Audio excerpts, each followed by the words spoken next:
और इस प्रकार से शिवरात्रि की कथा को सुनना चाहिए। दूसरी बात और ध्यान से सुने, जिस दिन पहली बार शिवलिंग की पूजा हुई वो दिन महाशिवरात्रि का कहलाया। और महाशिवरात्रि की पूजा करने का विधान बताया। 4 पूजा कैसे करनी चाहिए। और जिस दिन शिवलिंग प्रकट हुआ, धन्यरा, जिस दिन शिवलिंग प्रकट हुआ वो दिन प्रदोष का दिन कहलाया। याद रखना, प्रदोष की पूजा करते हो, सुना होगा, देखा होगा। प्रदोष का दिन वो कहलाया जिस दिन शिवलिंग प्रकट हुआ था। और शिवरात्रि का दिन वो कहलाया जिस दिन शिवलिंग की पूजा प्रारंभ हो। भगवान शिव ने वरदान दिया था, भगवान शिव ने वरदान दिया था, ऐ ब्रह्मा विष्णु सुनो, जिस दिन मेरा यह शिवलिंग प्रकट हुआ है, यत् पुनः स्तंभ रूपेण स्वाविरासहम पुरा स कालो मार्ग शीर्षेतु आर्दावृक्ष अर्भकौ।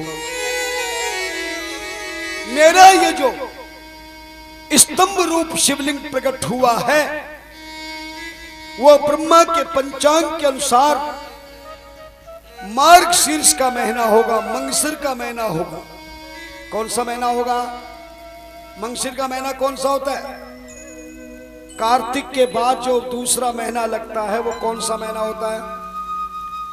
जिसको आप अपनी यहाँ की भाषा में अगहन कहते हैं। कौन सा महीना कहते हैं? अगहन। इस अगहन के महीने में नक्षत्र के समय में ये शिवलिंग प्रकट हुआ था। और जिस दिन ये शिवलिंग प्रकट हुआ वह दिन महाशिवरात्रि का दिन कहलाया। किसका दिन कहलाया? शिवरात्रि का दिन नहीं, जिस दिन ये प्रकट हुआ था वो प्रदोष का दिन कहलाया। त्रयोदशी तिथि थी, सायंकाल का समय था। भगवान ने कहा इस प्रदोष के दिन सायंकाल समय जो भक्त मेरी पूजा करेगा शिवलिंग की, मैं इस पूजा के प्रताप से भी उस भक्त का कल्याण करूंगा। धन्यवाद। इसलिए त्रयोदशी की पूजा, जिसको आप प्रदोष पूजन कहते हैं, यह शिवलिंग के प्रकट होने का दिन है। उस दिन की गई पूजा से लाभ प्राप्त होता है। ये पूजन का इसका समय है सूर्यास्त मनोत्तरात्रि मूर्तात्मक प्रदोष व्यापनी। चतुर्दशी की जगह पर त्रयोदशी तिथि हो, सायंकाल का समय हो। अगर त्रयोदशी में 13 तिथि में 14 मिल जाए कोई बात नहीं, मगर त्रयोदशी में द्वादशी नहीं होनी चाहिए। जैसे एकादशी में 10वीं मिल जाए तो वो व्रत नहीं करना चाहिए, पूजन नहीं करनी चाहिए। ऐसे ही प्रदोष पूजन करने वाला भक्त त्रयोदशी, जिसको 13 तिथि कहते हैं, इस त्रयोदशी तिथि सायंकाल का समय सूर्यास्त के समय में शिवलिंग की पूजा करे, जैसा मैंने आपको बताया। इस तरह भगवान का यह प्रदोष का पूजन प्रारंभ हुआ। धन्यवाद। और इस पूजा को करते हुए प्रदोष तिथि का व्रत करे, संतान की प्राप्ति के लिए यह पूजन बहुत अच्छा है। जिस पति और पत्नी में प्रेम नहीं होता, जिस पति और पत्नी का प्रेम दूर रहता है, बिछुड़ता है, ऐसे पत्नी को त्रयोदशी प्रदोष का पूजन करना चाहिए।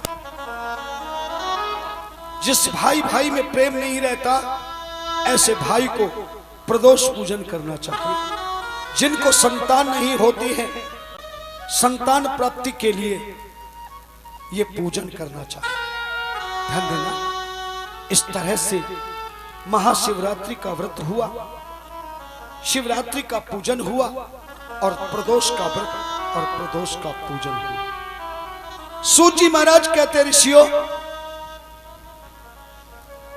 भगवान शिव का एक महीना श्रावण का महीना है। मैं तुम्हें वो भी बताता हूं कि श्रावण का एक महीना क्यों मिला। जो इस समय आप कथा सुन रहे हैं, ब्रह्मा विष्णु को सदा शिव ने पंचमुखी रूप में 5 महामंत्रों की ज्ञान देते हुए और 5 वृक्षों की पूजा के लिए प्रकट करते हुए जो ज्ञान दिया, सृष्टि रचना और पालन करने का जो ज्ञान दिया, 1 महीने तक भगवान शिव ने उनको ज्ञान दिया। और जिस महीने में ज्ञान दिया गया तो ब्रह्मा विष्णु ने रोजाना शिवलिंग की पूजा करी। 1 महीने की पूजा पूर्ण होने पर पूर्ण सृष्टि की रचना और पालन करने का पूरा ज्ञान देकर भगवान शिव अंतर्धान हो गए थे। ये जो 30 दिन की पूजा ब्रह्मा विष्णु ने सृष्टि की रचना और पालन करने का ज्ञान लेने के लिए जो 1 महीने का समय लगा, ये पूरा समय शिव जी ने वरदान दिया, तुमने मेरे वचनों को श्रवण किया है। वचनों को श्रवण करने के कारण ही ये पूरे 30 दिन का, ऐ ब्रह्मा जब भी तू सृष्टि की रचना करेगा तो ये 30 दिन का 1 महीना श्रवण करने के कारण ये श्रावण के महीने का नाम से विख्यात होगा। श्रावण मास कहलाएगा। और इस मास में तुम्हारी तरह 1 महीने तक मुझ शिव के शिवलिंग की जो पूजा करेगा, मेरी वो भक्ति को, शक्ति को प्राप्त करेगा। इसलिए ये शिव महापुराण के अनुसार पूरा श्रावण का महीना पूरा का पूरा भगवान शिव का है। सूत जी महाराज कहते हैं ऋषियों, सोमवार का दिन भगवान शिव का क्यों माना? इसके उत्तर में सूत जी महाराज ऋषियों को बता रहे हैं। ब्रह्मा जी नारद को समझा रहे हैं और नंदकेश्वर सनकादि ऋषियों को शिव पुराण की कथा सुना रहे हैं। सूत जी बोले, ऋषियों, यद्यपि ये चंद्रवार सोमवार चंद्रमा का वार है और 7 वारों में जिस देवी देवता ग्रह का जो वार होता है, पूजा भी उसी की जाती है। रविवार सूर्य का वार है तो सूर्य की पूजा होती है। मंगलवार मंगल ग्रह का हनुमान जी का वार है तो मंगल ग्रह और हनुमान जी की पूजा होती है। बुधवार का दिन गणेश जी का है तो गणेश की पूजा होती है। वीरवार बृहस्पतिवार गुरु बृहस्पति का वार है तो केले के वृक्ष के रूप में गुरु बृहस्पति की पूजा होती है। शुक्रवार मां भगवती का वार है तो भगवती की पूजा होती है। और शनिवार शनि ग्रह शनिदेव का वार है तो पीपल के वृक्ष के रूप में शनिदेव की पूजा होती है। लेकिन चंद्रवार सोमवार का दिन चंद्रमा का होते हुए भी शिवजी का वार कैसे बना, इस रहस्य की कथा को सुनाते हुए सूत जी महाराज बोले, ऋषियों, ये बहुत सुंदर कथा है। सृष्टि के आदि काल में, ध्यान देना, सृष्टि के आदि काल में महाराजा दक्ष हुए जो ब्रह्मा के पुत्र थे। 60 बेटियां थी। महाराजा दक्ष का विवाह प्रसूति नाम की पत्नी से हुआ। ध्यान देना, महाराजा दक्ष के 60 बेटियों में से 27 बेटियां चंद्रमा की पत्नियां बनी। ध्यान देना, फिर से एक कथा सुने। सतयुग के युग में ब्रह्मा जी के सबसे छोटे पुत्र महाराजा दक्ष हुए, जिनकी राजधानी इसी हरिद्वार के पास में कनखल में थी। इनका विवाह मनु महाराज की छोटी पुत्री प्रसूति के साथ हुआ, वीरुणी के साथ हुआ, जिनके यह 60 बेटियों ने जन्म लिया।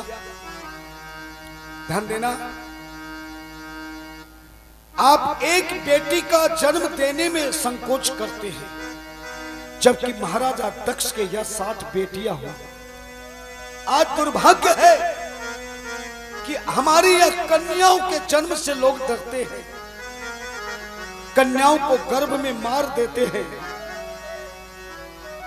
अरे कन्या तो भगवती का रूप है, कन्या तो साक्षात्कार देवी का रूप है। जिसके घर में बेटी का जन्म हो जाए तो समझ लेना कि उसने जिंदगी के पिछले जन्मों के सारे पुण्यों का फल प्राप्त कर लिया। जो अपने घर में बेटी का जन्म करके बेटी का उत्सव मनावे और एक से ज्यादा बेटियां हो जाए, भले बेटा ना हो, लेकिन जिसके घर में जितनी अधिक बेटियां होगी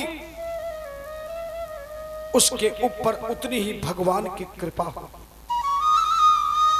लेकिन जो बेटियों का तिरस्कार करेगा, बेटियों को गर्भ में हत्या करेगा, जानते हो किसने बेटी का विनाश किया था?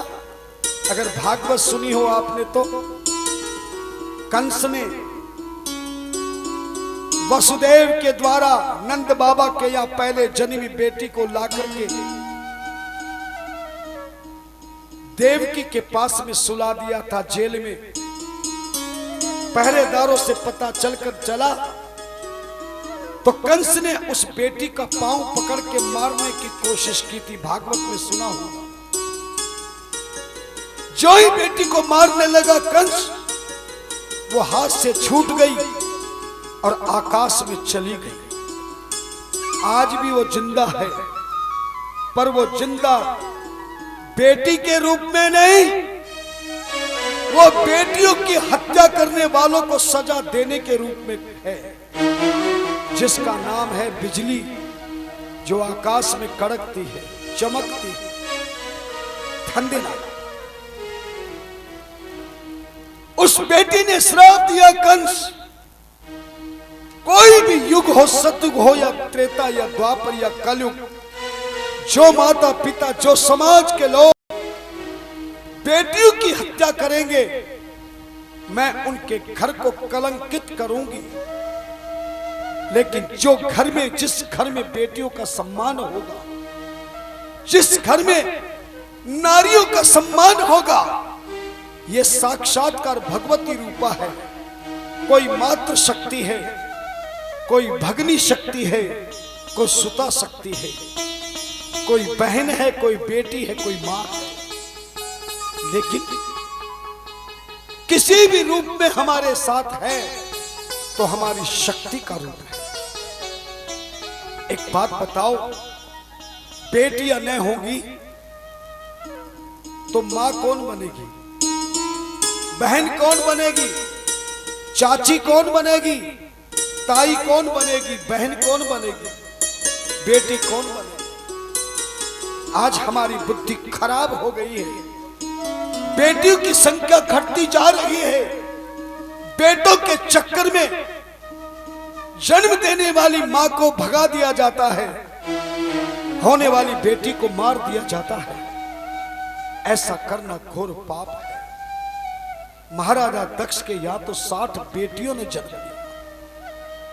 अरे बेटा कितना बड़ा हो जाए, कोई भरोसा है कि बेटा तुम्हारी सेवा करेगा? बोलो ना। लेकिन बेटी भले किसी घर में चली जाए, अगर माता पिता का दुख सुनेगी तो दौड़कर आएगी, और मरते हुए बाप और मां की भी सेवा करने के लिए वो तैयार नहीं। बेटा तो एक कुल को तारता है, बेटियां तो 2-2 कुलों को तारती है। पुत्री पवित्र किए कुल दो, ससुराल के घर को तारती है, नाम रोशन करती है, और अपने पिता के घर का नाम रोशन करती है। हमेशा बेटियों का सम्मान करो। एक बात बताऊं, मैंने भी जिंदगी में एक संकल्प किया है। पिछले वर्ष से मेरे मन में भी एक ज्ञान उत्पन्न हुआ, एक प्रकाश का दीपक जला। मैं कथाएं 20 साल से कर रहा हूं, केवल कथा करता था और आश्रम चलाता था। लेकिन पिछले वर्ष से मेरे मन में एक उत्कंठा हुई, भारत की बेटियों की दशा को देखकर, कि कोई भी माता पिता अपने बेटे को इंजीनियर, डॉक्टर, न जाने क्या क्या बनाने के लिए बेटे के लिए तैयार होता है, लाखों रुपए खर्च करता है, लेकिन बेटी को पढ़ाने के लिए वो घर से बाहर नहीं भेजता। धनवान लोग भले पढ़ा ले, लेकिन मैंने गरीबों के घर में जब गया तो गरीबों के आंसू देखकर मेरा मन पिघल गया। वो डर रहे थे कि बेटी पैदा हो जाएगी तो हम पढ़ाएंगे कैसे, इसकी शादी कैसे करेंगे, ज्यादा बेटियां हो गई तो कैसे पढ़ाएंगे, कैसे शादी करेंगे। पर मैं आपको बता देना चाहता हूं, बेटी को अगर किसी तरह बाप पढ़ा दे और पढ़ लिख कर बेटी इंजीनियर जिगरनी हो जाए तो आपको शादी में खर्च करने की आवश्यकता नहीं पड़ेगी, आपको दहेज देना नहीं पड़ेगा।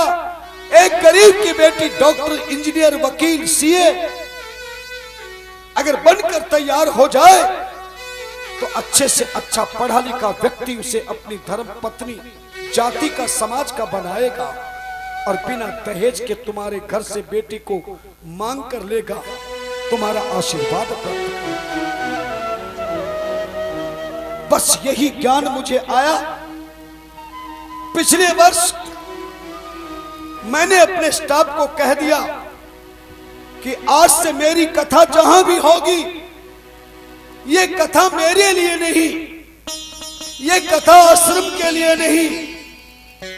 आश्रम चले ना चले, मेरा जीवन चले ना चले, मगर मैं गरीब बेटियों के लिए, मैं गरीब परिवार की बेटियों को पढ़ाने के लिए, गरीब परिवार की पुत्रियों को, गरीब परिवार की बेटियों को शिक्षा देने के लिए शिव पुराण की कथा करूंगा। गरीब बेटियों को शिक्षा दिलाने के लिए राम कथा करूंगा। गरीब बेटियों को शिक्षा दिलाने के लिए भक्ति सत्संग करूंगा। 2 वर्षों से मैं खुद लगातार गरीब बेटियों को पढ़ाने का काम मैंने प्रारंभ किया।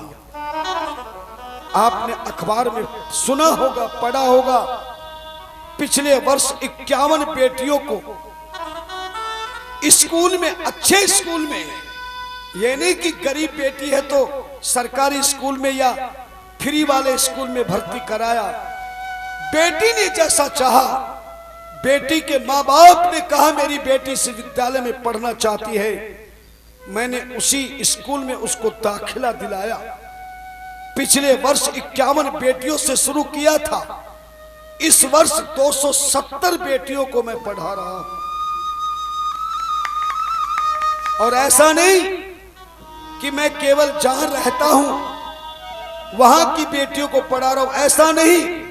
मेरा संकल्प भारत के सभी राज्यों में, सभी जिलों में, सभी तहसीलों में, गांव-गांव की बेटियों को पढ़ा करके मैं शिक्षा दिलाऊं, ताकि उन्हें घर परिवार, सुंदर ससुराल मिले और उनके माता पिता का नाम रोशन हो और आगे होने वाली पीढ़ी कभी गरीबी ना देखे। सच बताओ, जरा विचार करो, एक गरीब की बेटी अगर डॉक्टर बन गई, मैं अपनी संस्था से पढ़ा रहा हूं, मैंने एक संस्था का गठन किया, मानव सेवा विश्व कल्याण चैरिटेबल ट्रस्ट, जो धामपुर नगर में है। बड़े बड़े प्रशासनिक अधिकारियों को बुलाकर, बड़े बड़े सामाजिक व्यक्तियों को बुलाकर, बड़े बड़े धर्माचार्यों को बुलाकर मैंने उसका उद्घाटन किया, सरकार से उसका रजिस्ट्रेशन करवाया, बैंक में उसका खाता खोला और जो भी कथा से मुझे मिला, जो भी भक्तों ने एक बेटी को पढ़ाने का संकल्प किया, मैं उस धन को उस बेटी की पढ़ाई में लगाया। बेटी शिक्षा प्राप्त कर लेती है तो भारत देश सुरक्षित हो जाता है। महाराजा दक्ष ने भी 60 बेटियों को जन्म दिया। उन 60 बेटियों में से 27 बेटियों की शादी चंद्रमा के साथ में करी। चंद्रमा की 27 पत्नियां चंद्रमा पति की रोज सेवा करती थी, लेकिन उन 27 पत्नियों में से चौथे नंबर की जो पत्नी थी, जिसका नाम था रोहिणी, वो अपनी सारी बहनों से ज्यादा सुंदर थी। सोमवार का व्रत शिव जी का क्यों किया जाता है? सोमवार के दिन शिव जी की पूजा क्यों की जाती? ध्यान से कथा को सुने। चंद्रमा की 27 पत्नियां पति की सब बराबर सेवा करती है, पर रोहिणी नाम की जो सुंदर पत्नी है, चौथे नंबर की, चंद्रमा सबसे ज्यादा उससे ही प्रेम करता है। बाकी की 26 पत्नियों ने पहले तो पतिदेव को समझाया, महाराज अगर आपको रोहिणी बहन पसंद थी तो आपने हमसे क्यों शादी करी? और जब शादी हो गई है तो हम सब की सब आपकी धर्म पत्नियां हैं और आप हमारे पति हैं, हम आपकी बराबर सेवा कर रही हैं, तो आपको भी हमें बराबर के रूप में देखना चाहिए। लेकिन आप तो हमें अलग अलग रूपों से देखते हो, रोहिणी को ज्यादा प्रेम करते हो, हमारा तिरस्कार करते हो। अपने पति को 26 पत्नियों ने बहुत समझाया, पर पति की बुद्धि में समझ में नहीं आया। उन बेटियों ने अपने पिता राजा दक्ष से शिकायत करी। पिता राजा दक्ष से शिकायत की कि पिताश्री, तुम्हारे दामाद, तुम्हारे जवाई हमारा तिरस्कार करते हैं। महाराजा दक्ष ने जाकर समझाया, बेटा ऐसा नहीं करते हैं, मेरी 27 बेटियां तेरी पत्नियां हैं, तुम बराबर का सम्मान करो, उनमें आपस में कोई भेदभाव मत लो। बार बार दक्ष राजा के समझाने पर भी चंद्रमा माने नहीं। आखिरकार अपनी आदत से लाचार हो गए। एक दिन 26 पत्नियों को क्रोध आ गया, उन्होंने तुरंत अपने पिता को शिकायत कर दी। सुन करके महाराजा दक्ष को क्रोध आ गया।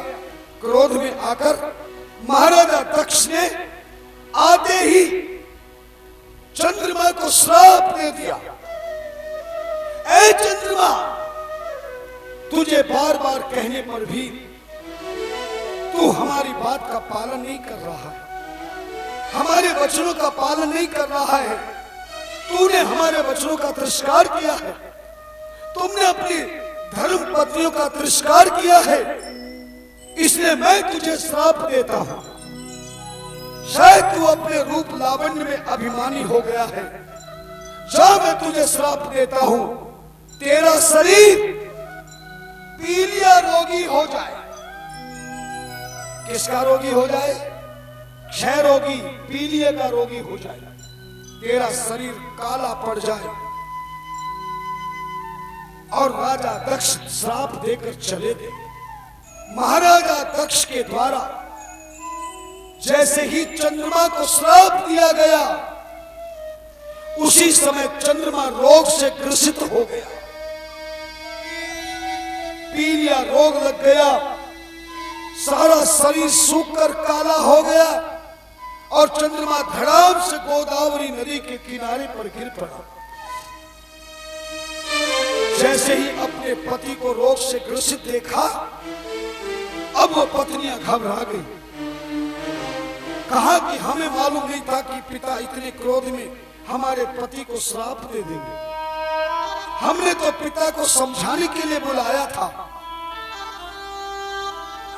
तभी वो पत्नियां रोने लगी और तभी 27 की 27 चंद्रमा की पत्नियों ने हाथ जोड़कर अपने गुरु महाराज को याद किया। जैसे ही गुरु महाराज आए, उन 27 पत्नियों के गुरु का नाम था नारद जी महाराज। जैसे ही नारद जी प्रकट हुए, चरणों में गिर गई वो पत्नियां, हमसे भूल हो गई प्रभु, हे गुरुदेव हमारे पति को रोग से मुक्त कराइए, हमारे पति का रोग कैसे दूर होगा, कोई उपाय बताइए। तभी नारद जी ने कहा, ऐ चंद्र पत्नियों, यदि तुम भगवान शंकर को प्रसन्न कर लो तो शिव की कृपा से तुम्हारे पति रोग से मुक्ति प्राप्त कर सकते हैं। तभी नारद जी ने उपाय बताया। इसी नदी के किनारे पर शिवलिंग मिट्टी का बनाकर इसको रोज जल चढ़ाकर भांग के पत्ते, धतूरे के फल, आग के फूल, समी के टहनी समेत पत्ते, दुर्वांकुर और बेलपत्र चढ़ाकर शिवलिंग की पूजा करो देवियों, और महामृत्युंजय के मंत्र का जाप करो।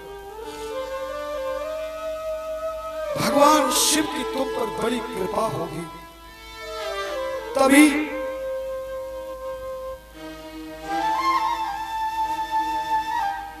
देव ऋषि नारद के वचनों को सुनकर 27 की 27 पत्नियों ने शिवलिंग की स्थापना करके, पूजन करके रोज महामृत्युंजय का जाप करती थी। 10 कोटि मितम मंत्रम समावृत ससीचतम ध्यात्वा मृत्युंजय मंत्रम तस्थो निश्चिल मानसम। 10 करोड़ संख्या में जब महामृत्युंजय का मंत्र जाप किया तो एक दिन भगवान शिव प्रकट हो गए। 27 धर्मपत्नियों सहित प्रकट हुए शिव के चरणों में चंद्रमा गिरकर रोने लगे, प्रभु मुझे रोग से मुक्त कर। धन्यवाद। शिव जी ने कहा, सुनो, अपने पिता 26 पत्नियों ने बहुत समझा, पर से शिकायत, वरम मणि स्वभद्रम ते